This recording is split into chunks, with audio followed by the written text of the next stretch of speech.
Filipenses, no capítulo 3. Vamos fazer a leitura do verso 1 ao verso 11 desse texto.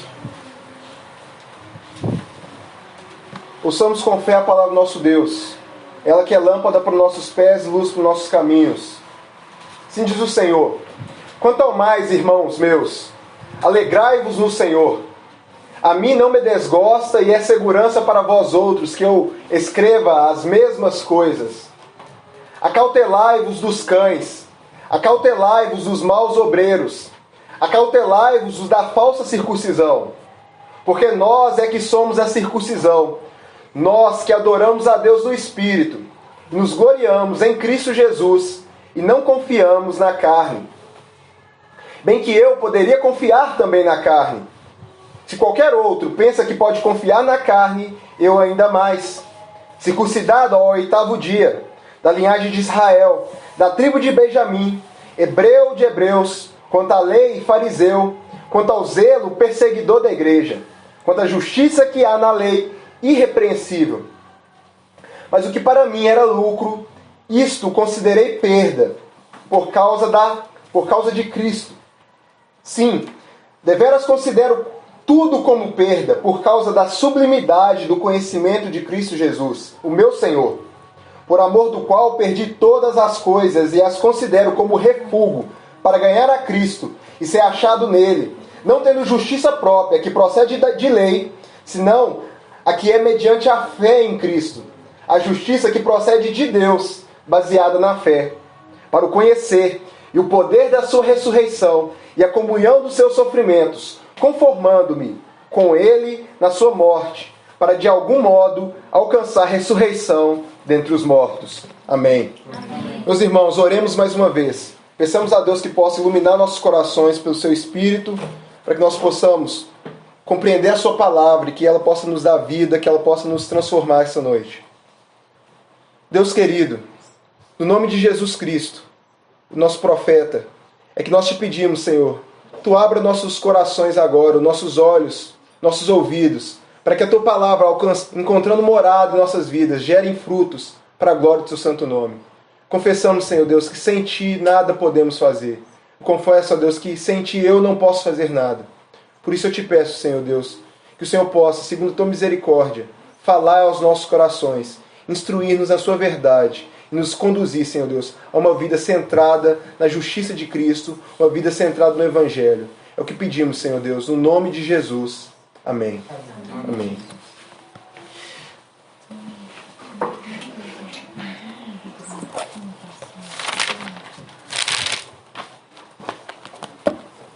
Meus irmãos, tem uma pergunta para nós hoje. Essa pergunta é: como você é feito justo diante de Deus?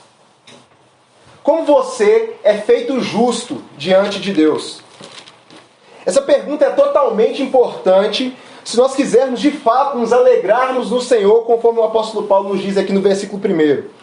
Para nós de fato vivermos uma vida em alegria no Senhor, uma vida de fato, como a Escritura constantemente nos chama, bem-aventurança, nós precisamos de fato respondermos essa pergunta corretamente, sabermos como respondermos essa pergunta corretamente.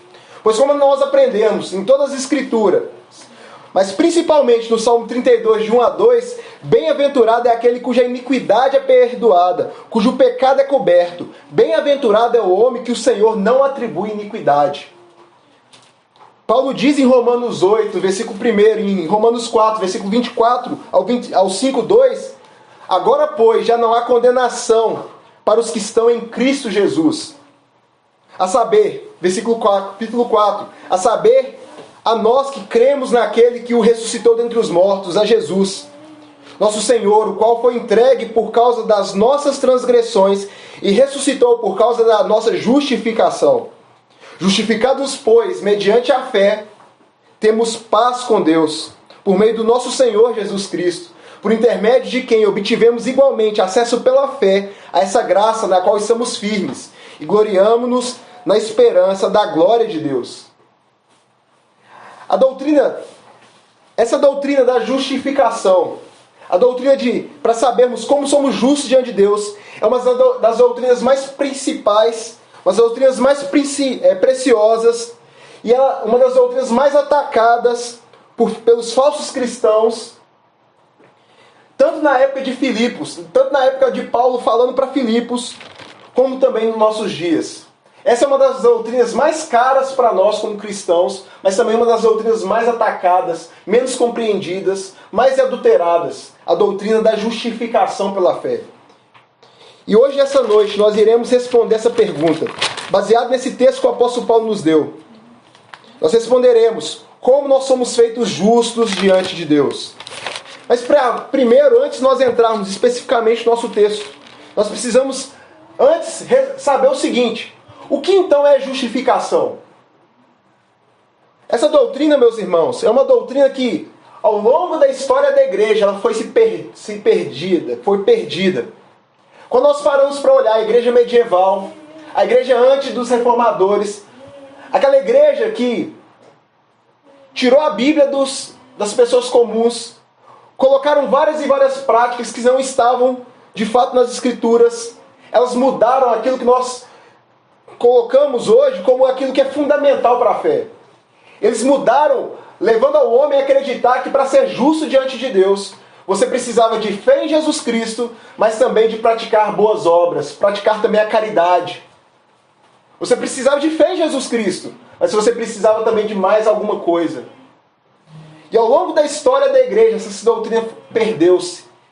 Mas Deus, pela sua graça e misericórdia, levantou homens, levantou pessoas que de fato, buscando a palavra de Deus, buscando conhecer as Escrituras, redescobriram essa doutrina maravilhosa que é a doutrina da justificação pela fé. E a nossa Confissão Batista, no capítulo 11, sobre a justificação, nos ensina o seguinte: ela vai dizer que justificação é aqueles a quem Deus chama eficazmente, através do Espírito Santo no Evangelho.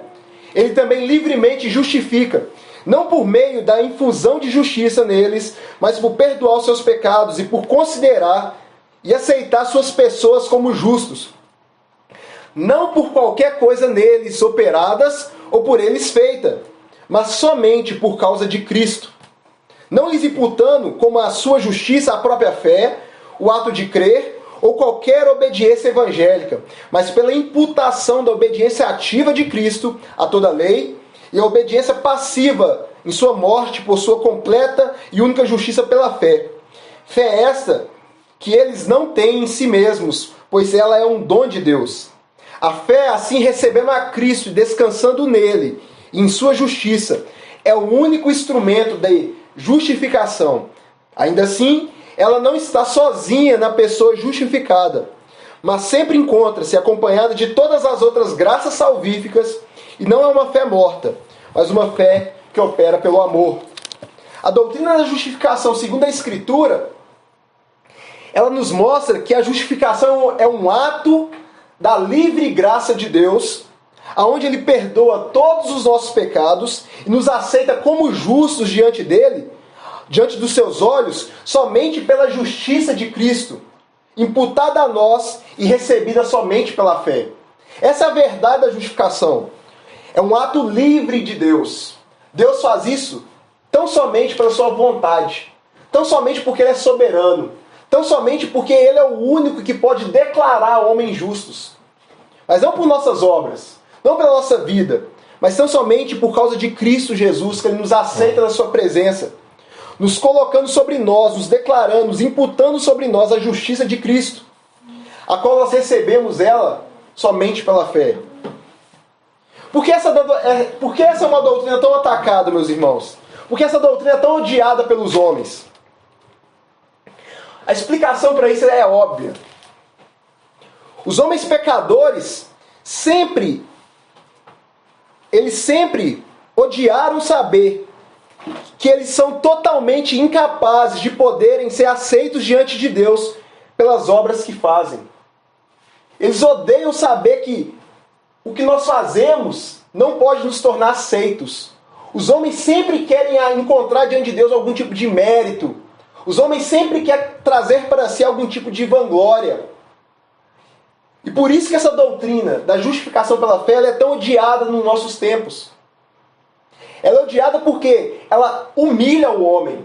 Ela mostra que o homem ele é pó. Ela mostra que o homem é verme. Ela mostra que o homem não tem nada em si mesmo que possa fazer ele aceito diante de Deus. Nós não somos aceitos diante de Deus pelas obras que fazemos. Todos os homens, todas as religiões humanas, independente de qual seja elas, independente de qual sejam as doutrinas delas, elas ensinam uma mesma coisa: salvação por obras. Todas as religiões são assim. Faça e você encontrará a divindade, você encontrará o céu, você encontrará a paz. Faça por onde, e no final das contas, no final da sua vida, você receberá por aquilo que você fez. As religiões humanas são marcadas dessa forma. Elas ensinam salvação por obras.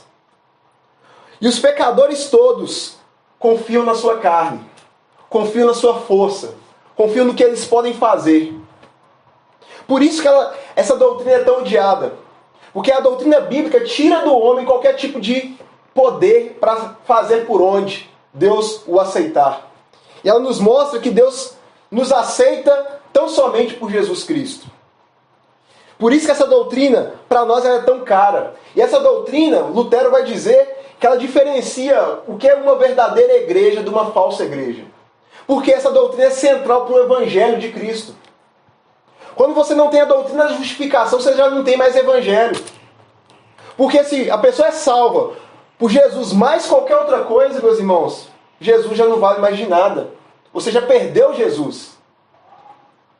Por mais que Jesus possa ser falado, por mais que pessoas digam, façam placas escritas, Jesus é o Senhor. Nós somos a igreja de Jesus Cristo. Meus irmãos, se não tem essa doutrina, se não estão na doutrina da justificação pela fé, não há uma igreja verdadeira. E o apóstolo Paulo vai dizer lá em Gálatas, porque esse é um problema da igreja de Gálatas, que se alguém nega essa doutrina, não traz essa doutrina, esse evangelho, seja ele maldito. Se um anjo, se um apóstolo, se qualquer outra pessoa pregar um evangelho diferente desse, essa pessoa seja amaldiçoada, porque ela está amaldiçoada perante Deus. E é esse a exortação que nós temos também nesse texto hoje. Então voltemos ao texto hoje em questão e meditemos nele.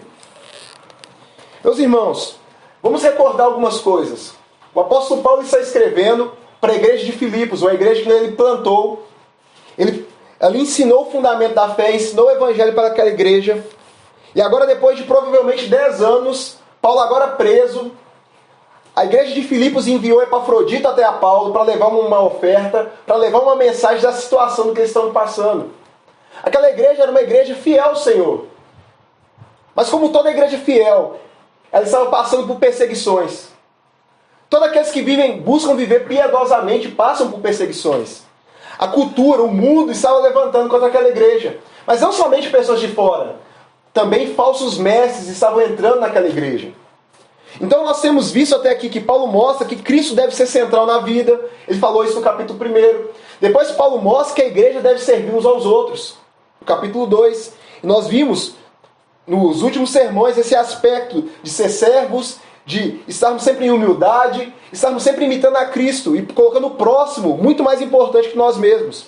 Agora Paulo vai lidar com um segundo problema naquela igreja.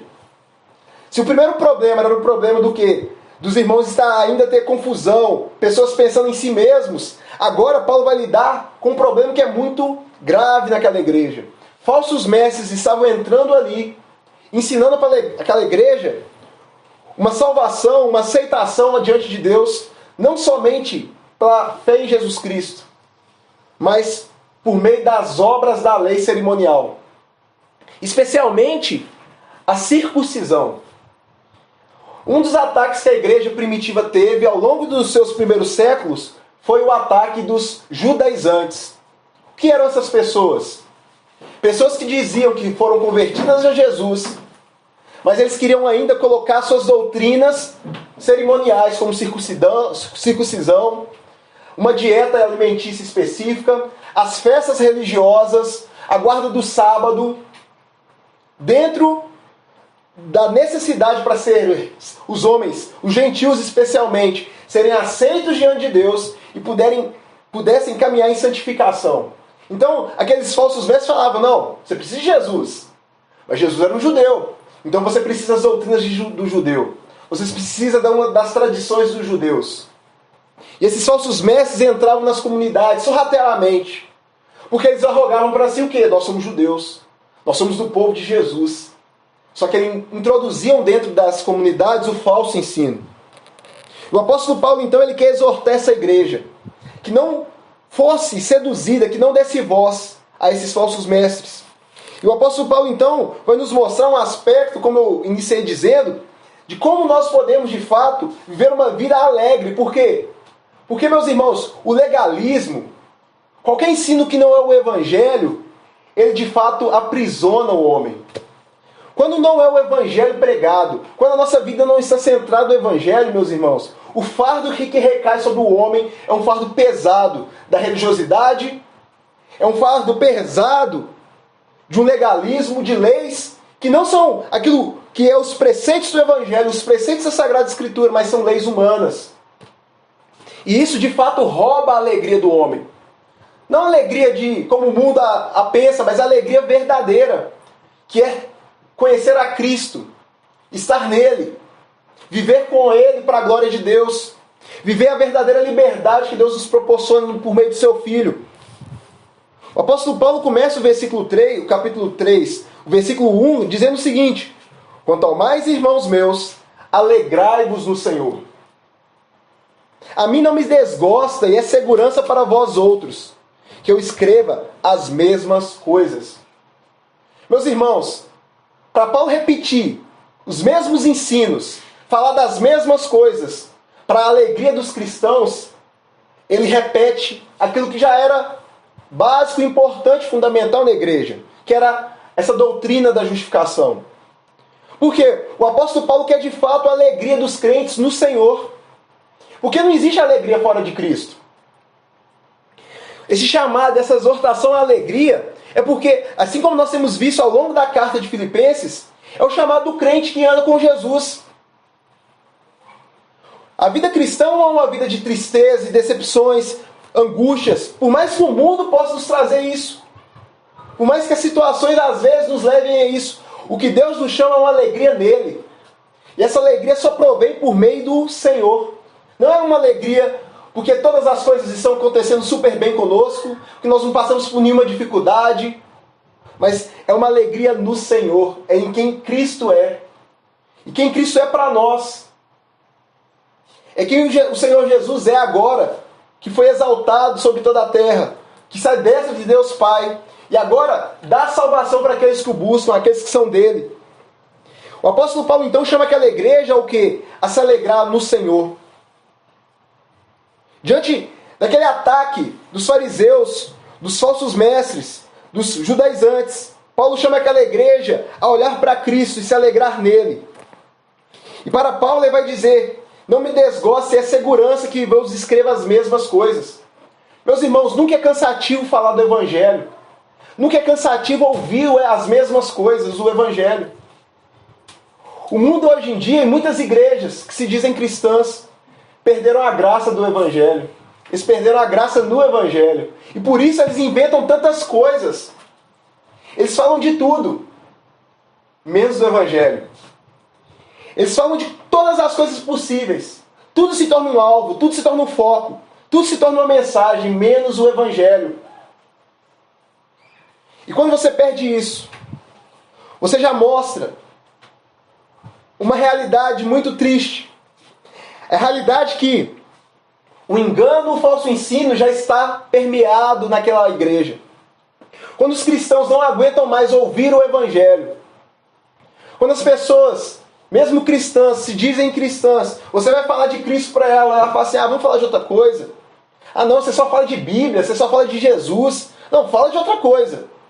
Meus irmãos, isso demonstra muito do coração humano. Demonstra muito onde está o coração dessa pessoa.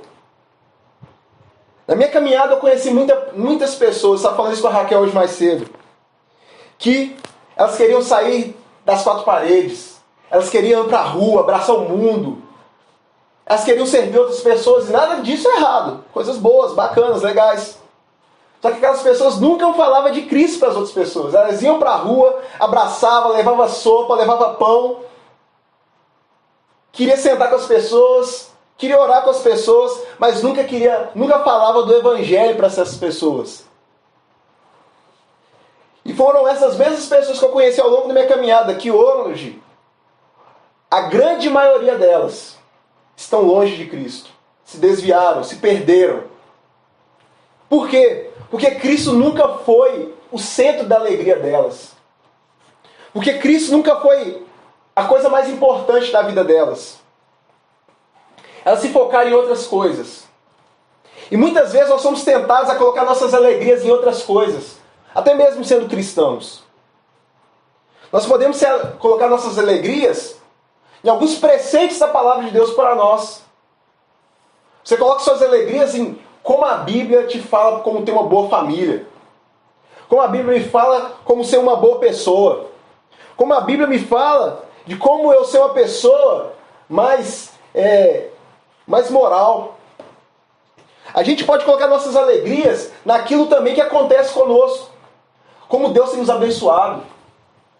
São coisas boas. Mas quando nós perdemos o Evangelho, quando para nós já não há mais um gosto para o doce Evangelho, meus irmãos, nossa situação já se encontra num perigo constante. E o apóstolo Paulo chama aquela igreja, mostrando que, se eles querem de fato conseguir passar por todas as provações, as perseguições, eles precisam se alegrar no Senhor. Então o apóstolo Paulo vai dizer no versículo 2, aquilo que nós poderíamos considerar o que é o ladrão da alegria, os ladrões da alegria. Perceba comigo, versículo 2, capítulo 3. Acautelai-vos dos cães, acautelai-vos dos maus obreiros, acautelai-vos da falsa circuncisão. Meus irmãos, esses homens aqui são, como eu disse, esses judaizantes que distorciam o Evangelho, distorciam a verdade da fé, introduziam juntamente com Jesus um tanto de outras coisas, para que o homem pudesse ser aceito. O apóstolo Paulo chama esses homens de cães, o primeiro termo que ele usa para esses homens. Um cão, na cultura do judeu, era um gentil, era alguém que não tinha conhecimento da lei de Deus, não tinha conhecimento do Deus verdadeiro, era alguém que estava distante de todas as alianças, e esses homens eram chamados de cães. Nos evangelhos nós vemos isso. Jesus, quando vem aquela mulher de outra nação, que era uma gentia, ele fala assim, não, os cães a gente não tem nada, eu não vim para os cães, eu vim para o povo de Israel. Era bem comum os gentios ser considerados como esse tipo de cães. Mas aqui o apóstolo Paulo agora não está chamando os gentios de cães, mas ele chama os falsos mestres, os judeus, que estavam distorcendo o evangelho de cães. Pensa um cachorro. Cachorro é um bicho que, se eu for falar disso, é até difícil, eu vou ter que falar um tanto de coisa, né, porque eu não sou muito fã de animal. Mas um cachorro, às vezes, você está na sua casa, aquele bicho late, enche o seu saco. Tem gente que gosta, né? Mas um cachorro, às vezes, você não consegue domar um cachorro para ele ficar quietinho. Não é como os outros animais, um hamster que fica lá quietinho. O cachorro late, faz um tanto de barulho, ele estraçalha, rasga lixo. E da mesma forma que os cachorros fazem isso, o apóstolo Paulo está falando, esses homens são da mesma forma. Eles entram no meio de vocês para encher o saco. Eles entram no meio de vocês para trazer um falso ensino e trazer divisão no meio da igreja. Esses homens são como cães, eles são dos piores. Eles não prestam. Esses falsos mestres apenas vêm para tirar a paz e minar a unidade na igreja. Esses homens são maus obreiros. Mau obreiro é tanto no sentido da sua malignidade, porque a partir do momento que vem um pregador, vem um pastor, um homem que distorce o evangelho, esse homem já é um maligno. Ele está imitando o próprio Satanás. Satanás que distorce a palavra de Deus. Satanás que desde do Éden cumpre esse papel de mudar o que Deus falou. Esses maus obreiros fazem a mesma coisa. Um pregador, quando ele distorce o evangelho, quando ele muda a verdade do evangelho, ele está fazendo, na verdade, o serviço de Satanás. E esses judaizantes faziam isso naquela igreja. Eles eram maus obreiros. Paulo chama, cautelai-vos desses homens. Tenha cuidado com eles, são perigos. Não aceitem-os. Rejeite-os. Cuidado com esses homens. Acautelai-vos da falsa circuncisão. No original aqui, daqueles que são da mutilação. Porque o desejo daqueles homens era circuncidar os gentios. Esse foi um falso ensino que foi colocado na igreja ali. E lá no concílio lá de Jerusalém, no capítulo 15 de Atos, foi um dos assuntos que Paulo trouxe na reunião da igreja. Falsos mestres que saíram de Jerusalém e começavam a ensinar para os gentios que iam se convertendo que, olha, você precisa de Cristo, mas você precisa também de ser circuncidado. Porque só assim você será o povo de Deus. E esse ensino, ele distorce toda a realidade, distorce toda a verdade. Ele acrescenta no Evangelho práticas que não condiz com a maneira que Deus os aceita. Esses homens são ladrões da verdadeira alegria. Porque quando você começa a acrescentar dentro da vida cristã práticas que não são segundo a Escritura, quando eu coloco na vida cristã práticas que por meio delas é que Deus vai me aceitar, vai me salvar, meus irmãos, eu perco a alegria. Porque o fardo, todo fardo que não o de Cristo é pesado. Todo fardo que não o fardo do Evangelho, ele de fato nos afunda, ele de fato nos entristece. E muitas são essas pessoas que estão presas nesses fardos dos falsos mestres. Pessoas que a vida cristã dela é definida não por Jesus Cristo, não pela obra da cruz, mas uma lista de pode e não pode. Posso isso, não posso aquilo. Posso isso, não posso aquilo. E essas listas são muito maleáveis, porque depende do falso mestre. Então você vai na minha igreja eu posso isso, naquela ali eu já posso aquilo. Então eu vou para aquela lista ali, eu vou para aquela igreja que eu posso fazer mais coisas, eu tenho um pouco mais de liberdade. Aí na hora você descobre que aquela igreja é uma coisa que você faz e proíbe, aí você vai para outra e você fica vivendo com esse peso. Enquanto o Evangelho da graça de Cristo, ele é liberdade. O Senhor Jesus nos diz, e conhecereis a verdade, e a verdade vos libertará. Esses homens trazem uma falsa circuncisão. O apóstolo Paulo, em Romanos 2, capítulo 28 e 29, nos diz o seguinte. Romanos 2, 28 e 29.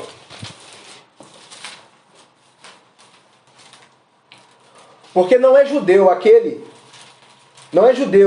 quem o é apenas exteriormente, nem circuncisão que é somente na carne. Porém, judeu é aquele que é interiormente. E circuncisão, aquela que é do coração, no espírito, não segundo a letra, e cujo louvor não procede dos homens, mas de Deus.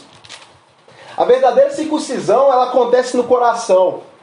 Enquanto aqueles homens queriam circuncidar a carne dos gentios, a circuncisão do Evangelho, ela acontece no coração do homem, na regeneração. Quando Cristo circuncida o coração do pecador perdido, quando ele marca o pecador perdido através do seu espírito com uma nova vida, com o nascer de novo. E é por isso que o apóstolo Paulo vai dizer, os que são participantes dessa alegria, esses que foram circuncidados no coração. Olha aí, versículo 3 de Filipenses. Porque nós quem, meus irmãos? Aqui ele está falando da igreja de Filipos, que era uma igreja composta de judeus e de gentios, mas isso aqui aplica para todo crente verdadeiro. Todo cristão genuíno. Somos a circuncisão.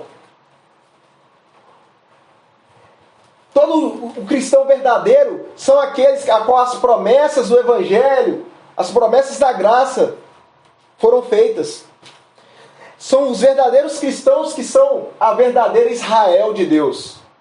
Não o judeu, que a sua carne é circuncidada. E aqui nós poderíamos abranger. Não é também uma pessoa que tem alguns passaportes religiosos.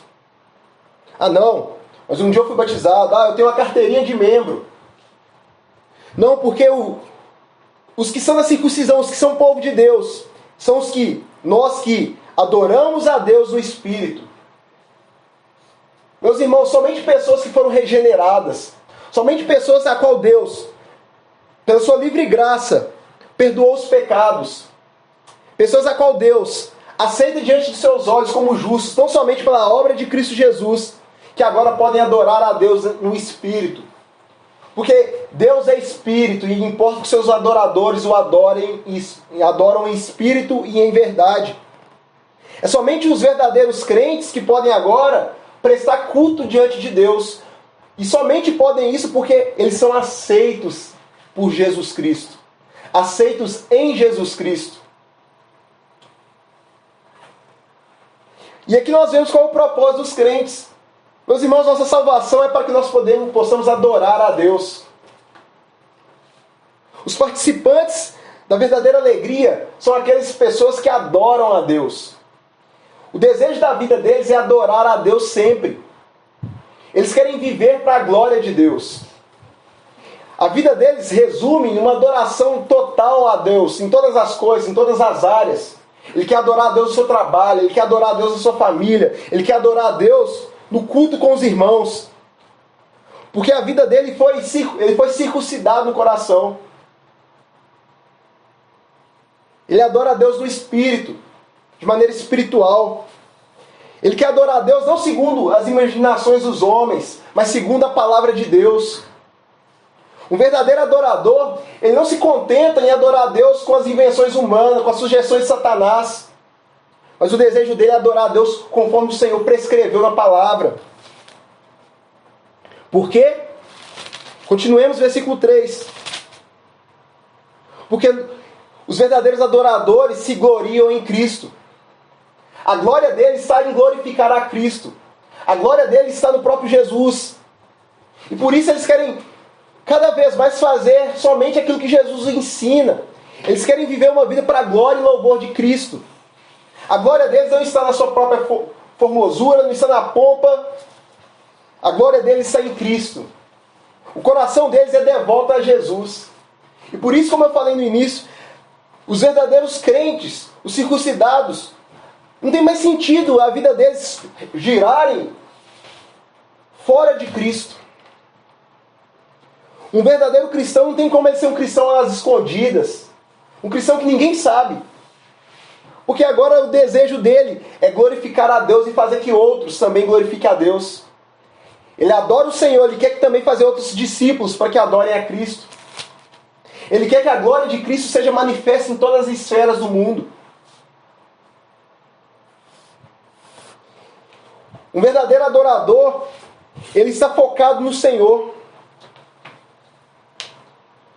E o verdadeiro adorador, versículo 3, parte C, ele não confia na carne. Ele não confia na sua vontade. Ele não confia na sua força. Ele não confia em si mesmo. Por quê? Porque Cristo é tudo para ele. Porque agora a vida dele gira para a glória de Deus. Ele não confia nos seus achismos. Ele não confia na sua força humana e natural. Quantas pessoas que querem serem aceitas diante de Deus pela sua própria força? Elas acham que não. O Evangelho é uma porta de entrada. Mas o restante da caminhada é pela minha força. É pelo que eu tenho que fazer. Meus irmãos, os verdadeiros adoradores só confiam em Jesus Cristo. Eles não confiam na sua carne. Eles confiam em Deus para a sua salvação, para a sua santificação, para a sua glorificação, para a sua justificação, para tudo. Porque é o Senhor que começa a boa obra neles.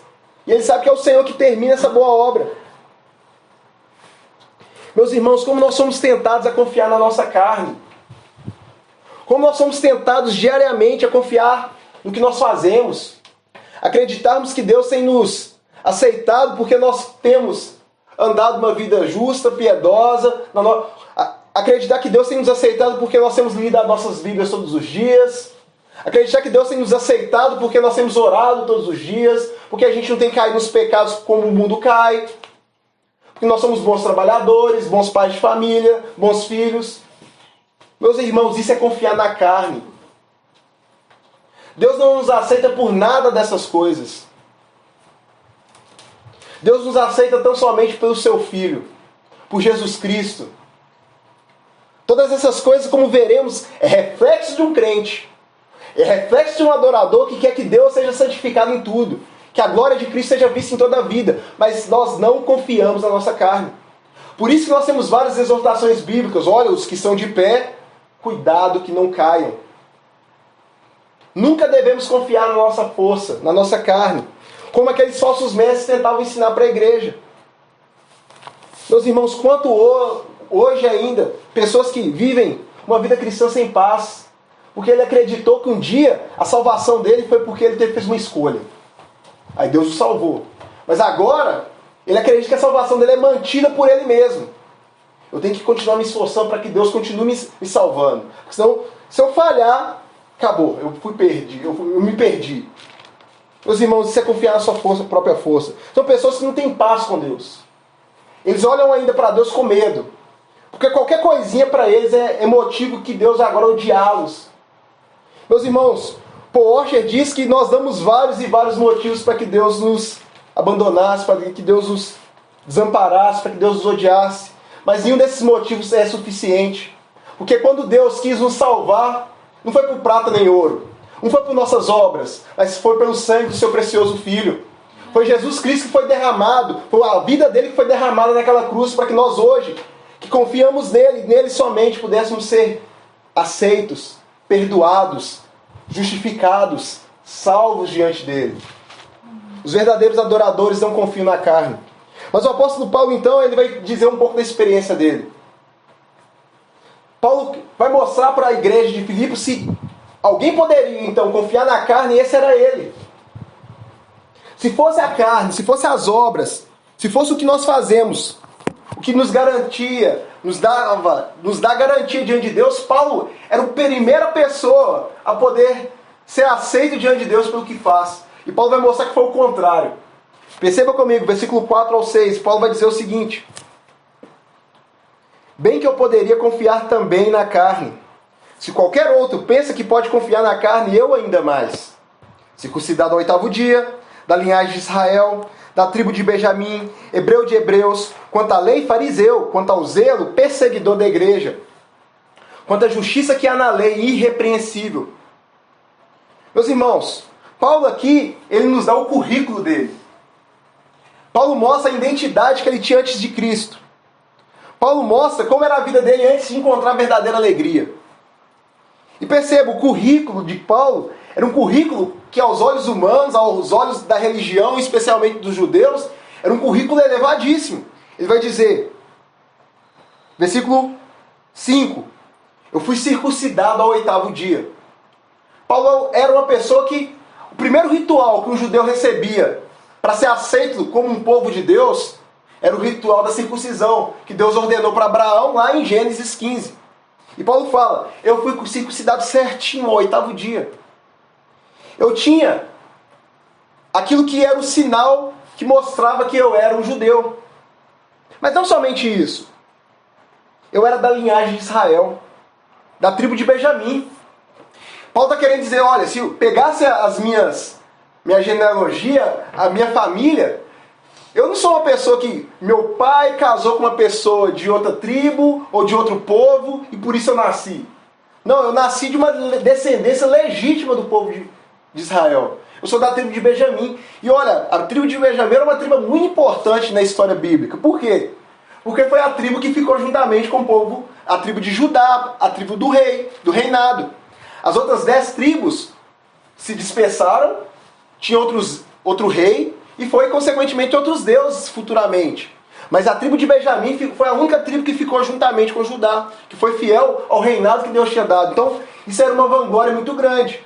Você ser um judeu da tribo de Judá e ser um benjamita era algo muito grandioso naquela época. Paulo fala, eu sou isso tudo.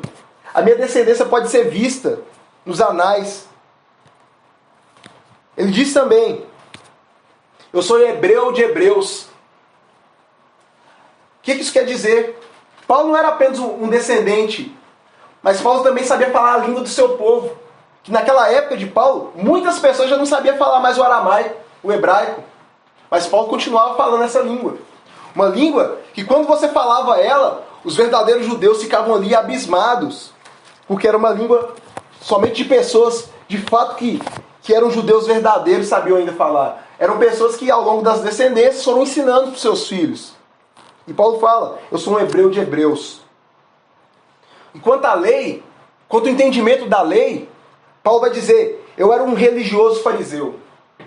O farisaísmo era uma seita de interpretação do judaísmo, uma seita de interpretação da religião do Antigo Testamento, e eram homens que buscavam uma pureza em todas as áreas da sua vida. Eram homens que aplicavam as questões que eram referentes apenas às questões até mesmo cerimoniais, um sacerdote que tinha que se lavar. Esses homens queriam ser tão puros que eles aplicavam isso na sua própria vida. Eram os religiosos da melhor espécie. Eram pessoas que... Um fariseu, você nunca ia ver um fariseu que não ia ao templo todo sábado. Um fariseu que não fazia jejum 2 vezes por semana. Um fariseu que não dava o dízimo até mesmo do cominho, do mato que crescia no quintal dele. O fariseu era uma pessoa religiosa, assídua na sua religião. Um fariseu, ele não se assentava na roda dos ímpios. O fariseu era uma pessoa que buscava na sua vida exterior sempre uma pureza. Mas o texto nos diz o seguinte, Paulo vai dizer, quanto à lei eu era fariseu, e quanto ao zelo que eu tinha, meu zelo pela religião era tão grande que eu era perseguidor da igreja. Você imagina o que é isso? Paulo depois ele vai se arrepender profundamente dessas coisas. Ele vai perceber como isso era nada. Mas naquele momento de Paulo, ser perseguidor da igreja era algo do maior zelo possível. Porque a igreja de Cristo Jesus estava ensinando que Jesus era Deus, que ele era o verdadeiro Messias. Então perseguir esse povo que se levantava contra aquele conhecimento que Paulo tinha como certo, era na verdade um zelo que eu tinha. Pessoas zelosas pela religião são coisa importante. Nós somos chamados também a ser zelosos por Cristo, o Evangelho. Mas Paulo era zeloso pela religião farisaica, ao ponto de perseguir o povo de Cristo. Quanto à justiça que ele via na lei, Paulo vai dizer, eu era irrepreensível. Paulo não estava falando que ele era sem pecado, não era isso. Mas era a ideia do quê? Não havia nada, exteriormente falando, em Paulo que o desaprovasse no seu testemunho. Paulo era um grande religioso. As pessoas olhavam para Paulo e falavam, esse cara aí é um verdadeiro judeu. Esse cara aí, não, ele teme a Deus. Ele ama a Torá. Irrepreensível. Meus irmãos, esse currículo de Paulo pode ser muitas vezes o currículo nosso. Nós se gloriamos nas mesmas coisas. Nós acreditamos que essa identidade é o que nos forma. Nós queremos ter uma identidade do nosso país. Eu sou um brasileiro. Muitas vezes a gente não tem nem orgulho disso mais, né? Mas a gente se orgulha em comparar com outros povos. Tipo assim, eu não sou isso. Eu não sou aquilo. Eu tenho uma identidade cultural. A nossa cultura traz uma identidade para nós. Nós podemos ter uma identidade religiosa. Não, eu sou cristão desde que eu nasci. Não, eu já nasci dentro da igreja. Não, eu sei tudo. Bíblia, desde criança eu leio. Meus irmãos, nós podemos criar identidades religiosas para nós. E confiarmos nessas coisas como se elas fossem as coisas mais importantes. Acreditar que Deus nos aceita porque um dia eu fui batizado. Acreditar que Deus me aceita porque um dia eu levantei minha mão. Acreditar que Deus me aceita porque eu vivo uma vida moral. Eu vivo uma vida diferente dos ímpios em minha volta. Uma vida que pela minha vida eu mostro para as pessoas o que é errado. Que as pessoas não achem em mim nada que possa me acusar. Meus irmãos, é muito fácil nós criarmos uma identidade fora de Cristo. É muito fácil fazermos isso. O mundo constantemente também quer nos dar novas identidades. O mundo quer dizer quem você é. Definido pelo seu trabalho, sua profissão, pelos seus cursos. E constantemente o ser humano tem uma sede por uma identidade. Porque nós achamos que essas coisas, de fato, dizem o que somos. Meus irmãos, você pode ter uma identidade A, você ser Y, C. Você pode ter uma identidade louvável no mundo. Mas isso não te fará aceito. Isso não te fará uma pessoa boa diante de Deus. Você pode se identificar com uma corrente teológica, você pode se identificar com uma corrente política, uma corrente econômica, mas nada disso pode de fato te fazer aceito diante de Deus. Nós não vamos chegar no céu e falar assim, Deus, mas quando eu estava na terra, diante do juízo de Deus, eu era um conservador, Deus. Eu odiava aquele comunismo que matou tanta gente. Eu era uma pessoa, Deus, que voltei no Bolsonaro. Senhor, minha posição política era as melhores possível. Eu debatia direto com o esquerdista. Não, Senhor. Eu era um reformado. Eu era um calvinista. Conheci os 5 solas, a tulipa. Eu conhecia tudo, Senhor, da teologia reformada. Não, meus amigos sabiam que eu era reformado. Todo mundo, eu tinha orgulho de falar isso para as pessoas. Não tem como, Senhor. Essa é a minha identidade. Meus irmãos, Paulo olhava para a sua identidade. E a sua identidade não trazia segurança e paz para o coração de Paulo. A sua identidade diante de Deus era uma identidade falsa. Porque por mais que era uma identidade ajustada segundo um bom padrão, não era segundo o padrão de Deus. O padrão de Deus não são essas coisas, é Cristo. E por isso ele vai dizer no versículo 7. Mas o que para mim era lucro, isso eu considerei perda por causa de Cristo. Meus irmãos, o que Paulo tinha como lucro, como vantagem, quando ele conheceu a Jesus verdadeiramente. Quando na verdade ele foi encontrado em Cristo, com Cristo, porque é Cristo que vai até a Paulo, lá no caminho de Damasco. Paulo diz o seguinte: o que para mim era lucro, que era vantagem, a minha identidade que eu colocava a minha esperança, virou perda. Não valeu mais de nada. O que para mim era importante, eu considerei isso agora como uma perda. Eu considerei que isso para mim passou. Isso eu perdi.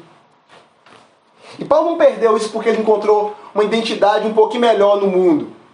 O motivo que Paulo considerou todas essas coisas como nada mais nada menos que confiar na carne é porque ele conheceu Cristo. Versículo 7.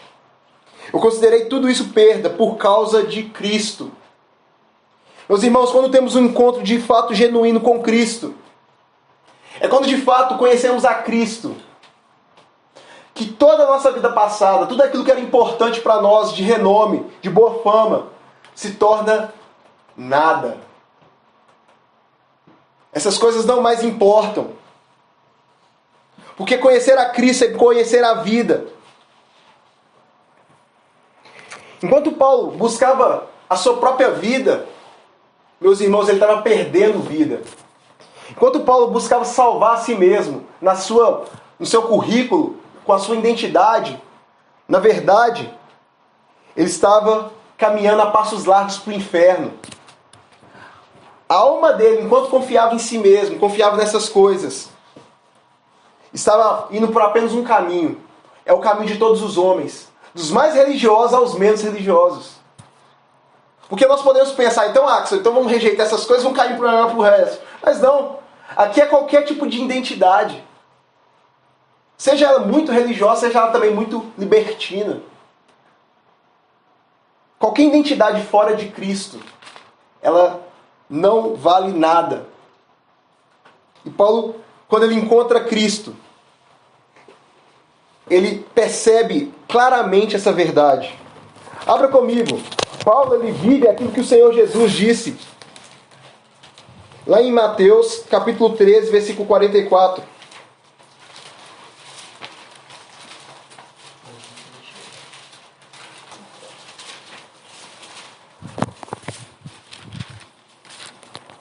Capítulo 13, versículo 44, diz o seguinte: o reino dos céus é semelhante a um que negocia... Perdão. O reino dos céus é semelhante a um tesouro oculto no campo, o qual certo homem, tendo achado, escondeu. E transbordante de alegria, vende tudo o que tem e compra aquele campo. Meus irmãos, isso é quando o homem encontra Cristo. Quando o homem encontra Cristo, ele encontra o reino dos céus. Ele encontra um tesouro tão precioso, tão caro, tão importante, que quando ele acha esse tesouro, ele transbordando de alegria porque ele encontrou ele, ele vende tudo que ele tem. Ele abre mão de tudo aquilo que para ele foi principal e importante até aquele momento. E ele compra onde está aquele tesouro, o campo onde está aquele tesouro. Quando nós encontramos Cristo verdadeiramente, quando Cristo se torna nosso tudo, quando a nossa vida se encontra com o Deus da história, o mediador, o Senhor dos senhores, o Rei dos reis, quando a nossa vida encontra com o Verbo que se faz carne, aquele que nele está toda a vida, meus irmãos, tudo muda. Tudo muda. A nossa vida, o nosso passado, as nossas identidades, aquilo que nós éramos, nada mais importa. Porque nós encontramos o verdadeiro tesouro. Nós encontramos aquilo a qual o mundo e toda a história foram criadas para Ele, por Ele, para a glória dEle. Nós encontramos o verdadeiro tesouro, o tesouro que é o próprio Deus. É quando encontramos a Cristo, que todas as outras coisas que para nós eram grandiosas, eram tesouros preciosos, se tornam nada. Se tornam, como o apóstolo Paulo vai dizer no versículo 8. Vai dizer no versículo 8, parte B: por amor do qual perdi todas as coisas e considero como refúgio. A ideia de refúgio aqui é o quê? É estrume, é lixo, é uma linguagem pesada. Paulo está falando, olha, a minha vida antes de Cristo era como um lixo. Tudo que eu tinha antes de Cristo era lixo, não valia nada. E agora que eu conheço a Cristo, eu abro mão dessas identidades, porque eu encontro a minha verdadeira identidade em Deus. É Deus que nos dá uma nova identidade. Uma identidade do quê? Não mais criaturas, mas de filhos.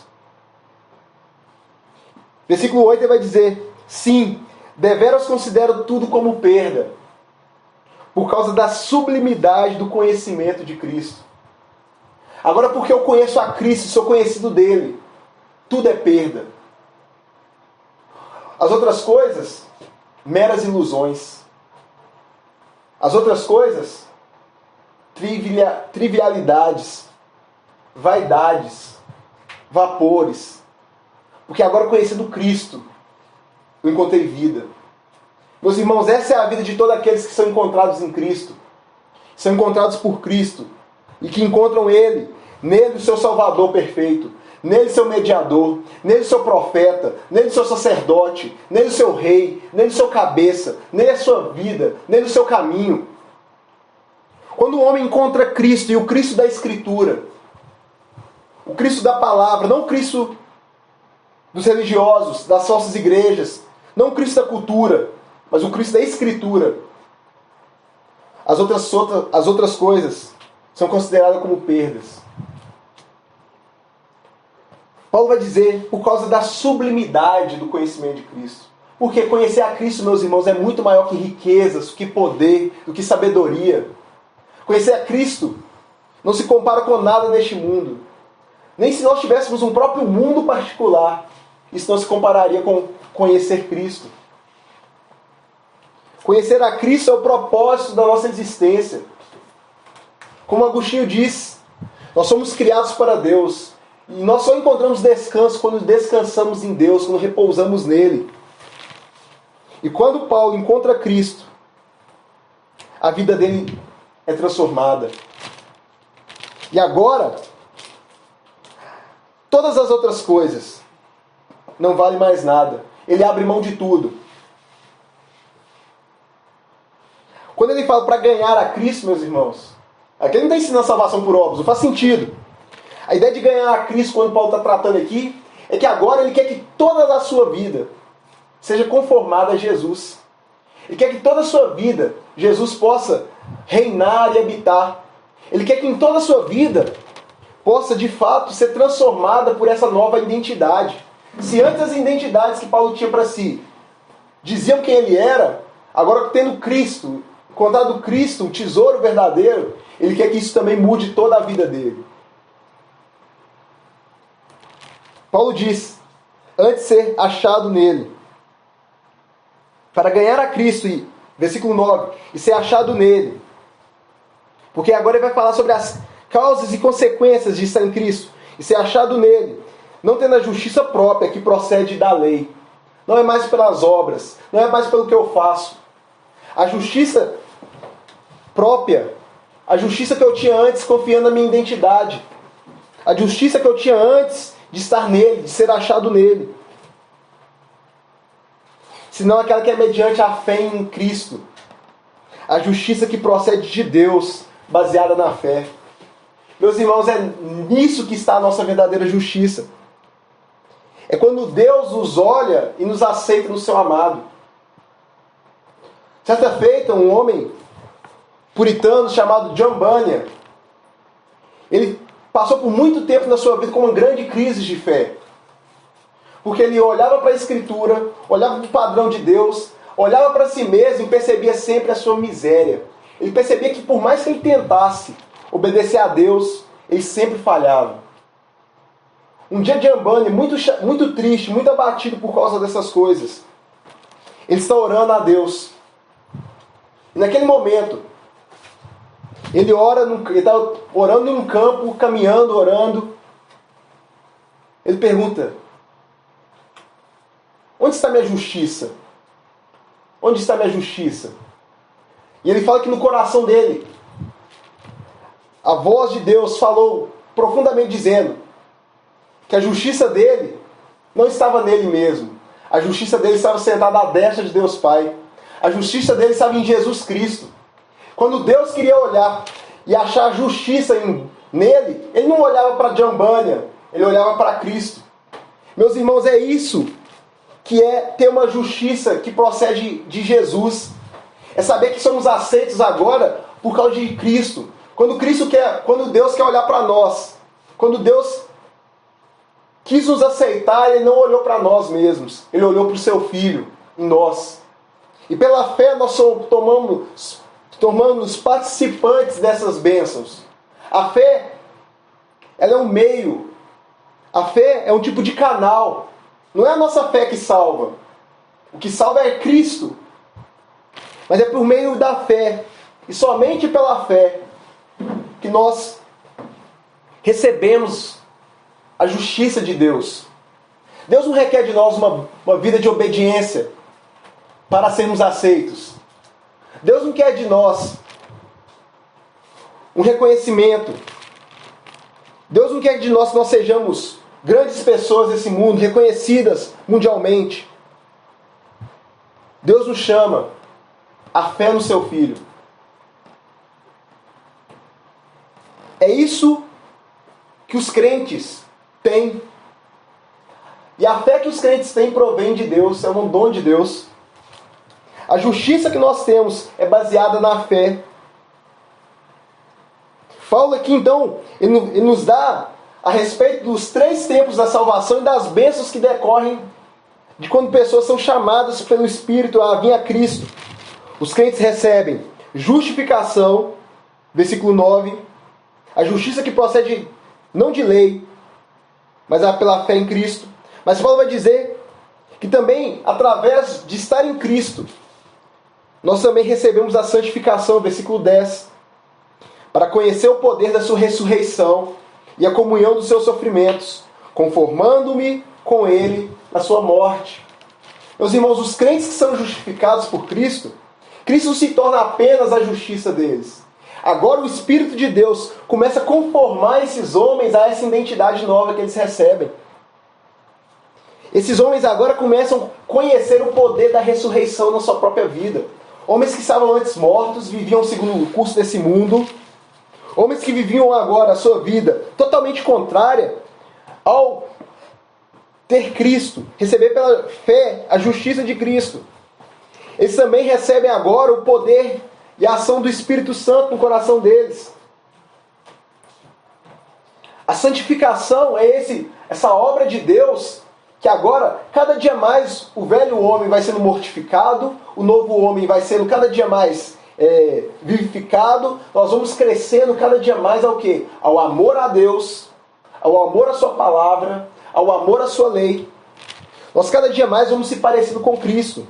E o poder da ressurreição vai reinando em nossa vida. Paulo diz também que ele tem comunhão agora com os sofrimentos de Cristo. Meus irmãos, Paulo foi alguém que sofreu pelo Evangelho. Mas todo crente ele passa por um sofrimento por causa da fé. Porque o crente agora em Cristo, ele recebe agora, ele tem antes nossos inimigos era Deus. Era o pior dos inimigos que alguém podia ter. Deus. Agora que nós estamos em Cristo, nós temos paz com Deus. Mas agora o mundo, o diabo, a nossa própria carne são inimigos nossos. Inimigos que militam contra nós. Inimigos que se levantam sempre contra Cristo, querendo que nós venhamos confiar na carne, querendo que nós venhamos viver segundo a nossa vontade, querendo que nós venhamos viver não segundo Cristo. Querendo que nós tenhamos identidades fora do próprio Senhor Jesus. E esses sofrimentos que nós passamos são os mesmos sofrimentos que todos os crentes passam ao longo de sua vida. Não filhos de Deus que passam por esses mesmos tipos de lutas, provações. Mas o Espírito Santo que agora habita em nós, ele vai nos conformando cada dia mais em Jesus, na morte de Cristo. Essa união que agora nós temos com Cristo, essa comunhão que agora nós temos com Cristo, cada dia mais vai nos capacitando para que nós possamos agora estarmos sendo libertos, livres do poder do pecado remanescente em nós. O crente agora, justificado, que não é mais condenado pelo pecado, ele está sendo santificado. E cada dia mais o poder do pecado está sendo enfraquecido na sua vida. Porque essa nova identidade que o crente tem, ele é uma nova criatura, ele é um homem circuncidado no seu coração. E esse crente, o processo da santificação Deus está operando, versículo 11, ele irá operar o processo da glorificação, versículo 11, para que de algum modo alcance a ressurreição dentre os mortos. Meus irmãos, a nossa esperança e segurança está em que aquele que Deus começou a boa obra, ele vai finalizar. E Deus restaurará. Deus irá nos renovar. Deus, naquele grande dia, no dia da ressurreição, no dia que Cristo retornar para buscar o seu povo, para que nós habitemos com Ele para sempre no lar eterno, meus irmãos, Ele irá nos dar um novo corpo. E esse novo corpo, aonde nós seremos ressuscitados, essa nova vida, meus irmãos, não teremos mais esses inimigos. Não mais teremos as lutas que nós temos hoje. Por quê? Porque Ele encontrou no Senhor. Porque agora Deus nos tirará de tudo aquilo que nos afasta dEle. Agora a presença do pecado não estará em nós. Meus irmãos, essa é a alegria do crente. Essa é a base da nossa alegria. É a obra de Cristo Jesus, é a salvação de Cristo Jesus. É assim que de fato podemos viver neste mundo para a glória de Deus e para o deleite nele, para a alegria nele. Meus irmãos, 4 implicações para nossas vidas. A primeira delas, meus irmãos, precisamos ficar atentos com os perigos dos ladrões. Os ladrões da nossa alegria, os falsos mestres. Meus irmãos, precisamos atentar-nos a essas coisas, nos acautelar, como o apóstolo Paulo fala no versículo 2. O mundo constantemente quer forjar a sua nova identidade. O mundo constantemente quer te guiar e te levar a viver como velha criatura. E para isso, o mundo vai te ensinar a confiar em si mesmo. Precisamos estar atentos a essas coisas. Estar atento até mesmo ao que estamos ouvindo do Evangelho. É um Evangelho que Deus precisa de mim, o evangelho que exalta o homem, o evangelho que Deus faz uma parte, eu colaboro com ele. Todos esses perigos, meus irmãos, são perigos reais. E muitas pessoas têm se desviado, muitas pessoas têm abandonado a justiça de Deus caminhando com essas falsas doutrinas. Meus irmãos, eu compartilhei com vocês. Eu conheci um rapaz há uns anos atrás. Esse rapaz caminhou comigo. Ele era da internet, ensinei para ele a palavra. E esses dias eu conversando com esse rapaz está voltando, está indo para o catolicismo romano. Catolicismo pela qual a religião das obras, é a religião da colaboração, é a religião que a justificação é uma obra do homem e Deus. E ele está indo para isso convicto. Conversei com ele, exortei a ele.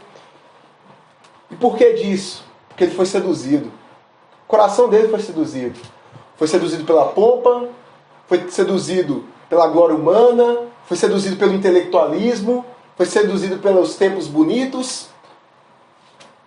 Ele perdeu a simplicidade de Cristo, a simplicidade do Evangelho, para caminhar com esses que de fato levam pessoas ao inferno. Ele abandonou o Evangelho, ele se virou as costas para o Senhor. Meus irmãos, não é só esse rapaz que é seduzido a isso. O mundo constantemente quer nos seduzir, nos fazendo abandonar a simplicidade do Evangelho, nos fazendo colocar outras coisas como lucro, como coisas preciosas. Meus irmãos, precisamos suplicar a Deus graça, para que nosso coração possa cada dia mais ser forjado, não segundo a identidade desse mundo. Precisamos nos sondar para o que nos define. É Cristo que me define? É minha identidade em Deus? Ou o que o mundo acha de mim? Ou o que as pessoas dizem sobre mim? Meus irmãos, a vida mais do que feliz, a vida de fato da alegria, é a identidade nova que nós temos pela fé em Jesus Cristo. A identidade do crente agora, meus irmãos, é aquela identidade que adora a Deus do Espírito, que se gloria em Cristo e que não se submete, não se sujeita à carne, que não confia na carne. Essa é a nova identidade. E é para essa identidade que cada dia mais nós precisamos correr para ela. Cada dia mais nós precisamos olhar para as coisas do alto. Cada dia mais precisamos pedir a Deus que crie em nós essa nova imagem, nos revista de Cristo. Meus irmãos, cada dia mais nós precisamos suplicar a Deus que Ele trabalhe no nosso coração essa verdadeira identidade. Que cada dia mais Ele faça para nós esse mundo ser como refúgio, como lixo. Nós temos que pedir a Deus que faça que nossos olhos se fixem nas coisas do alto, nas coisas de Cristo. Nós precisamos pedir a Deus que Ele possa nos tirar do nosso coração qualquer coisa que nos leve a ter uma identidade falsificada. E para isso precisamos constantemente, meus irmãos, examinar a nossa fé, para ver se nós temos de fato, estamos crendo em Cristo, ou se temos crido em nós mesmos. Meus irmãos, nós só encontramos alegria, como o apóstolo Paulo nos exorta, a estarmos em alegria, quando nós estamos vivendo a vida da nova criatura. Não existe alegria fora disso. Você pode buscar alegria em todas as coisas, até na religião, até no cristianismo, tão somente como exterior. E você nunca vai ter alegria em seu coração. Mas se você encontrar Cristo, mas se você buscar em Cristo a sua salvação, a sua justificação, a sua aceitação, meu irmão, você vai viver essa alegria que Deus preparou para o seu povo. Essa identidade, essa nova vida. O meu terceiro ponto, meus irmãos, é somente nessas coisas que nós temos uma segurança eterna também. Paulo fala, é segurança para vós outros que eu escreva as mesmas coisas. O poder da ressurreição em nós, a conformação ao caráter de Cristo, essa segurança eterna só vem mediante a obra de Cristo. Meus irmãos, é só isso que traz segurança ao crente. Se você quer colocar sua vida numa rocha firme, não se abalará diante de todas as circunstâncias, de todas as situações, a sua vida deve estar firme em Cristo, na rocha da sua salvação. É em Jesus Cristo, na salvação que provém de Deus, nós de fato encontramos a verdadeira segurança para a nossa alma. Não em outras coisas. Somente nele. Como nós somos feitos, então, justos diante de Deus? Resposta para isso, meus irmãos. Somente pela fé em Cristo, pela qual recebemos e confiamos somente nele, para a salvação, tal como ela é apresentada no Evangelho. É somente pela fé em Cristo que nós podemos ser feitos justos. Que nossos corações possam estar firmes nessa verdade. Que nosso coração possa estar confiando somente nele para a nossa salvação. Que nós não venhamos negociar o Cristo do Evangelho por um Cristo falso. Um moralismo. Uma visão, uma identidade que não está de acordo com Cristo e o Evangelho. Spurgeon diz: aquele que faz de Jesus o seu tudo, achará tudo em Jesus. Meus irmãos, que Cristo seja o nosso tudo. Oremos ao Senhor. Deus Pai Onipotente, obrigado por Cristo e a sua graça. Senhor Deus, que o Senhor aplique essa mensagem, o Evangelho em nossos corações e que Cristo seja tudo em nós. Que o Senhor nos livre, Senhor, dos falsos obreiros, dos maus obreiros, dos cães. Nos livre, Senhor Deus, dos da falsa circuncisão. Nos livre de confiar na carne, Senhor. Mas nos leve, dia após dia, a confiar somente em Ti. Ó Deus, para toda a nossa vida. Ó Deus, que o Senhor convença cada um aqui que eles nunca encontrarão justiça sem o Senhor, fora do Senhor, longe de Cristo. Que o Senhor convença no Senhor, Deus, do nosso pecado, da nossa miséria. E faça a cada um de nós, pela sua graça, ser encontrado em Cristo, buscar Cristo e somente Ele. Guia-nos, Senhor Deus, em todas as coisas. Santifica, Senhor Deus, a cada um de nós. Purifica-nos segundo a Tua palavra. Molda-nos, Senhor Deus. Leva-nos cada dia mais com o poder da ressurreição habitando em nós.